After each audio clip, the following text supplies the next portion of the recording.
What the? What are you doing here, Hind? There you go. Problem solved. Man, he was flying low. That was weird. Okay. Wished I had my Leopard 2A5 right now. And oh, here's something. There we go. That was Fly! I killed Fly!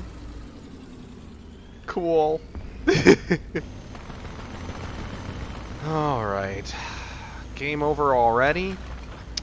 Well, let's just see what's left to clean up, I guess. Ay, ay, ay. Yo! Please come hang out with me at spawn!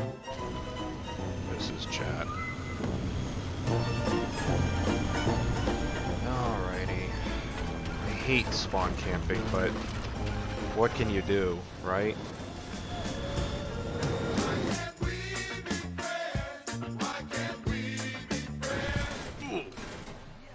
Oh no. I feel awful now. Yeah, if I had known... Crap. There's another one? Oh, wait! Ah! Okay. I'm pretty sure that was Fly. I'd come out, but now I'm scared he's gonna shoot me. Man, like...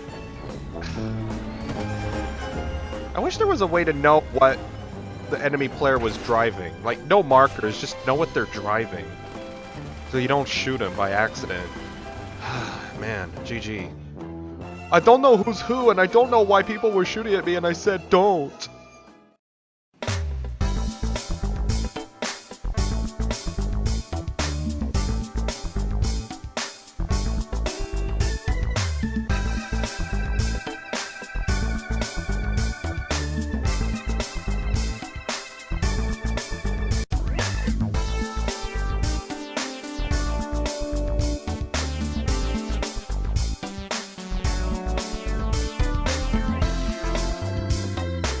Howdy folks, Sauber here. Welcome back to the channel. Germany doesn't suffer anymore, as you'll soon see. Oh man. This is quite a bit of deja vu for me. The Leopard 2A5 is back, really. If you don't remember, this vehicle, along with the T90A, I believe? Yeah, T90A. Excuse me, were showcased in the 2017 April Fool's event with modern vehicles, aka Rank 9 tanks, only 2 ranks off from Rank 7, along with the German version of the Apache and the Mi-35M Hind helicopters. That was a fun event. I especially enjoyed playing the modern tanks back then, and now we have one of them back in the game. And I'm fairly certain that in 1.89, we're going to get the T90A from April Fools. I wonder what they're going to call that dev blog, because in the one for the 2A5, they said, this time we are dead serious. But anyway, go on to the armor of this vehicle. It is very impressive for the hull. The turret. Unfortunately, the hull protection is not changed. Maybe on later versions this was changed, because back at April Fool's, it was very difficult to pen the hull. Even on the dev server, it was hard to pen the hull. And I get my best guess as to why that was because they were using the placeholder model with the April Fool's model. So, yeah. Oh, and by the way, War Thunder, can we please fix the skin on the 2A4? Because what little personalization I have, my little parade stripes... they don't work well on the turret on this thing. Let me show you a comparison with the... Crap. Okay, no one saw that. The comparison with the 2A5. I'm using the original template that I used on the 2A4 back when it used to work, and it works just fine on the 2A5. So, could we please get that fixed? Pretty please. Alright, without further ado, let's get into it. Alright, so we are on Advance to the Rhine, and to be honest, if I had a choice of picking an urban-only map, any urban-only map in War Thunder, it would be the Rhine. Now, why is that? I'll just mention that briefly. Well, it's because you've got some decent hiding places and alleyways where you can make ambushes, and that area to my left that I just passed, that little street, I've hidden there before in my M18 and I killed 2 Tiger tanks in that area as they were trying to go over to where Bravo is. Well, Bravo would normally be in domination, and yeah, feels good, man. And unlike Berlin, oh lord, why is that map even in rotation? I hate Berlin. I like the air version of the map, don't get me wrong, but the tank version, come on. It should be limited to like 7.0 and below. It does not belong at top tier, because you cannot hardly even leave spawn without worrying about getting shot. Ay, ay, ay. But that is a topic for another day. And my cat is going all over the place. Good grief. Anyway, the Leopard 2A5. The turret armor, as you saw in the armor viewer, is excellent. You are not going to get through that turret as long as those... What would you call those? I don't know what you call those, like, arrow armor that you have on the add-on armor that's on the turret. I know it's not ERA, it's something else. Let me know in the comments below what they're technically called. But anyway, as long as those, excuse me, those add-on armor pieces are on the turret, the front, as you saw there, you're not going to get through that turret. Now, if you knock them off, you might be able to go through the turret. I don't know, I'm a little rusty with the armor values of the Leopard 2. I haven't played the Leopard 2 in a long time, until the update. And let me tell you, Germany does not suffer. I mean, on the last day, which was on Saturday night, which was the night I got the Leopard 2A5, yeah, that was a crazy night. I played like 13 battles, and I only lost 3. 10 wins and 3 losses. On that day before I got the Leopard 2A5. Craziness. And then after I got the Leopard 2A5, it wasn't as big of a winning streak, but I got 6 wins in a row and only 3 losses. Or, excuse me, 2 losses out of the 8 matches that I had played that day. So, yeah, crazy stuff. And what makes me curious is how is it that the meta can change just so suddenly? I guess it's when people are motivated to get something, and when they start playing a good vehicle that was good all along, but they just didn't give it enough love. And what I mean by that is, one of the days I was playing my Leopard 2A4, it was actually my best match of the day.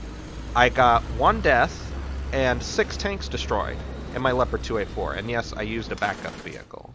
It was on Fields of Poland, and we didn't really have a lot of help from Leopard 2A5s. That battle, we only had 2 Leopard 2A5s, and the rest were either 2Ks or 2A4s.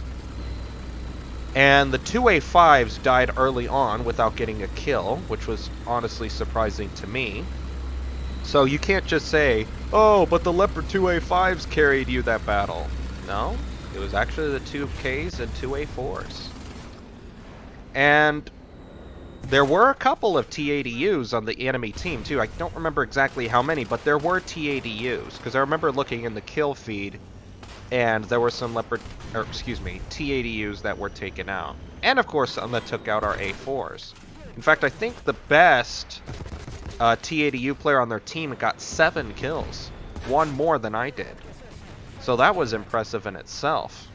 And it was one of those nice and balanced games. And to be honest, that's why I think, now, this is just my opinion, I'm not saying it should absolutely be done like this, but I think, at least for top tier tanks, you should have, maybe not completely remove the battle game mode, but at least have it less often. Because when it's in battle mode, as you'll see in the next battle footage that you'll see on the Fields of Normandy map, it was just a slaughterhouse.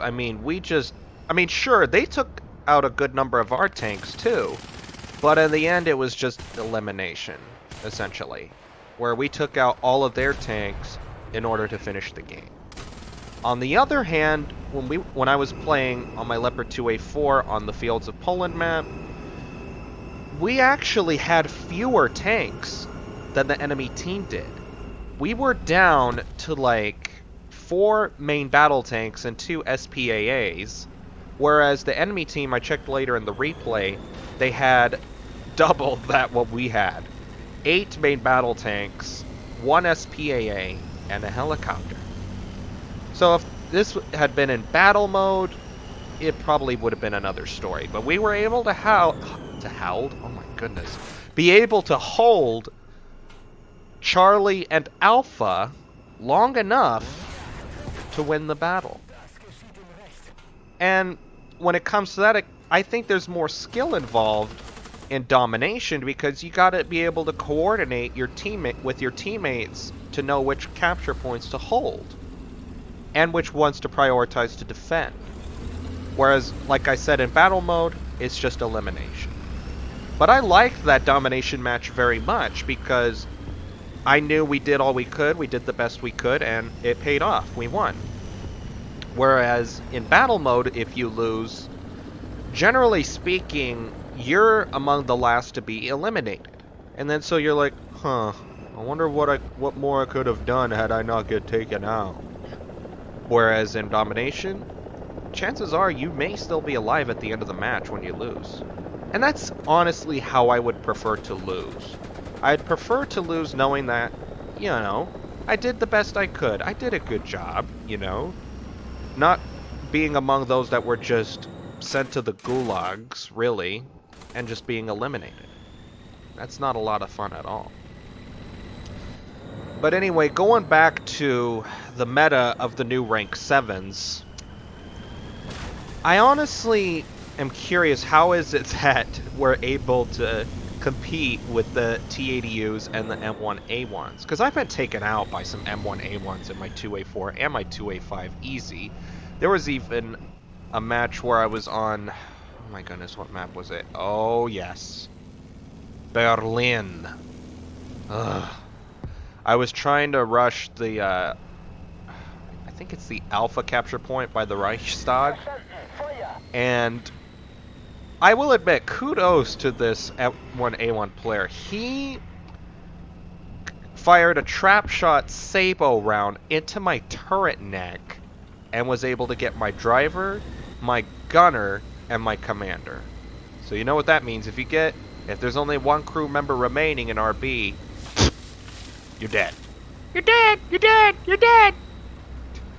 Makes me think of that sound mod that Fly made where they were all with his voices. Man, I would love to use his sound mod just for the fun of it, but I don't want to get banned from the game. I mean, technically, it's a really touchy matter because they clearly mark sound mods as being use at your own risk, comrade, or face permanent gulag forever. Because they don't mind you using sound mods, really, as long as they don't offer an advantage. So when you get a sound mod, how do you know if it gives you an advantage or not? I mean, the only sound mod that I know of that is relatively safe, and when I say relatively safe, I mean that War Thunder has more or less said, it's okay, comrades, you can play this mod, is Boris's sound mod. I used to use it back in the day, back when War Thunder sounds were a little bland. But with the newest sound updates War Thunder's had lately, I don't really see the point in using a sound mod. I like the sounds that are present within the game. Although, one thing I would like to see, I especially would like to make it for myself, is if they could add mod support, sound mod support, but only for crew voices, radio commands, and music. That's it. That's it. No engine sounds, no gun sounds, nada.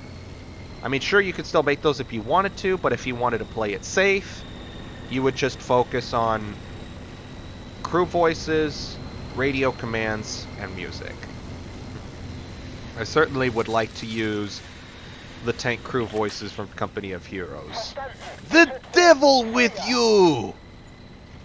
Ramming speed! That kind of thing. But anyway, going back, I keep jumping back and forth, sorry about that. The meta of the tanks. Like I said, I think it really comes down to what players want to play and how motivated they are to use them, and coordination too. I don't know, because the M1A1 has arguably the best mobility of the main battle tanks with its gas turbine engine. The T-80U has roughly the best armor of the tanks, best balanced armor with its Contact 5 ERA. I mean, as long as you don't aim for the breach or the driver port, you are not going to pen the T-80U. There was another battle. I don't know if the poor guy didn't see me or what, but I shot the cannon breach of a T-80U, and I guess his engine was hit too, so he couldn't move. So he's looking around, and I'm like, dude, I'm right in front of you about like 500 meters away. Not that far away. I mean, just as close as I was to this warrior here. Which I gotta admit, excellent job on his part concealing himself there. Because I was like, where is this guy? And I was like, huh? The tree got knocked down? I thought he was somewhere right over there. So I'm looking, I'm like, where is he? And he could have got me too, but I don't know why he was shooting the trees for. Because then I look and I was like, oh, there you are. So excellent job on his part for choosing his hiding spot. If he had not shot the trees, he probably would have got me easily. So that's scary right there. That's what I like about the IFVs in War Thunder, is that they could be an excellent contribution to the battle too. I mean, when I made my BMP2 video, I loved playing the BMP2. It was a ton of fun to play around with. And getting those 4 tanks with the ATGMs on Italy, oh, that was just awesomeness. But anyway, going back to the T-80U's Contact 5, I tried to hit the driver port. First I tried to hit the lower plate, but then I hit the Contact 5. I was like, oopsie.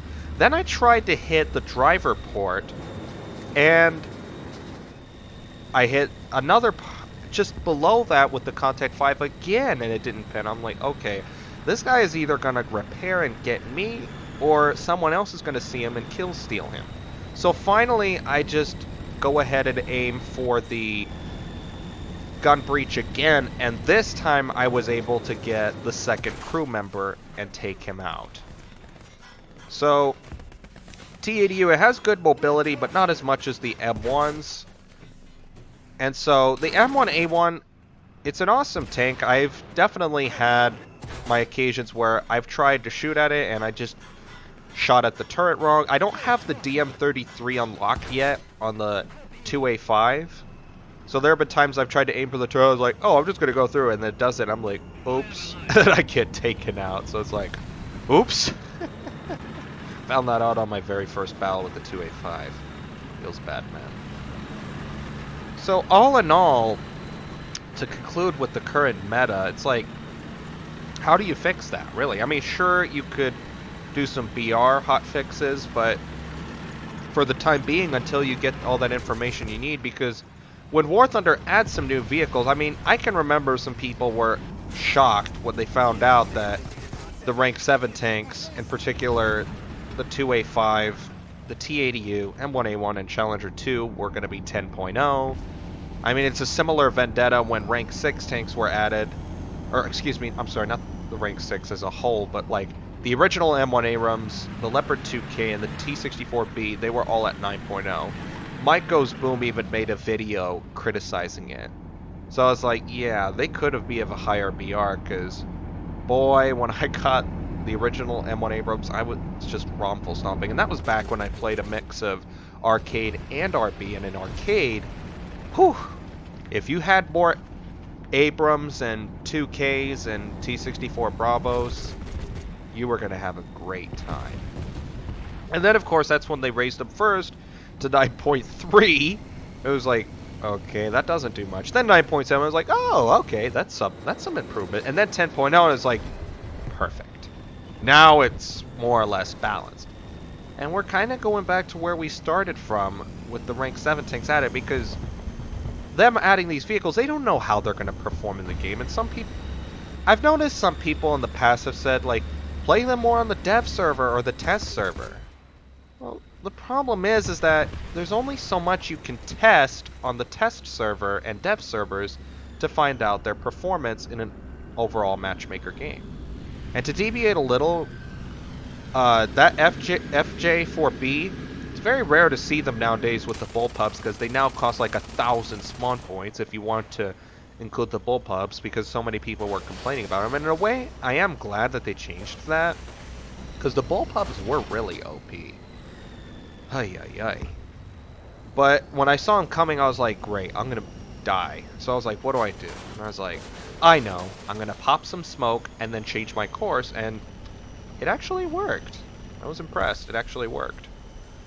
But anyway, going back to the meta and the BR changes, they gotta give them time to perform in you know, the real environment, you know, on the live server, to find out how they perform all in all with matchmaker battles, because as you've seen on my dev server videos, including my most recent one with the M1A1 and the T80U, you mostly encounter AI. I mean, sure, you'll have some player-controlled vehicles, but generally you will also face some AI. So you don't really face full 16 versus 16 human players in their MBTs. Something you can generally only get on the live server. So I'm fairly certain that within a few weeks' time, I'm not sure the exact time frame, they're going to get the data they need, and they're going to adjust the BRs accordingly. How exactly they're going to do it, I don't know. We'll just have to wait and see how that'll perform in the future.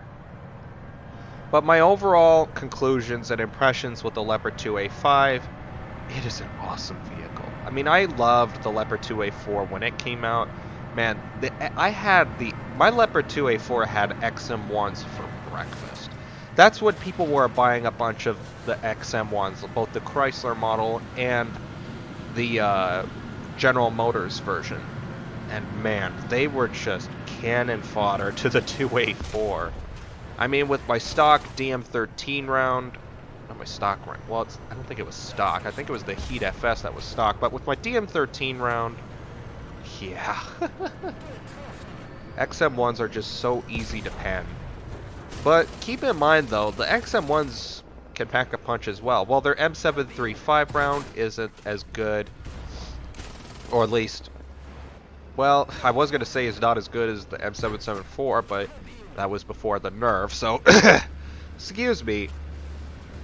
They can pen you easily if they get the right trap shot.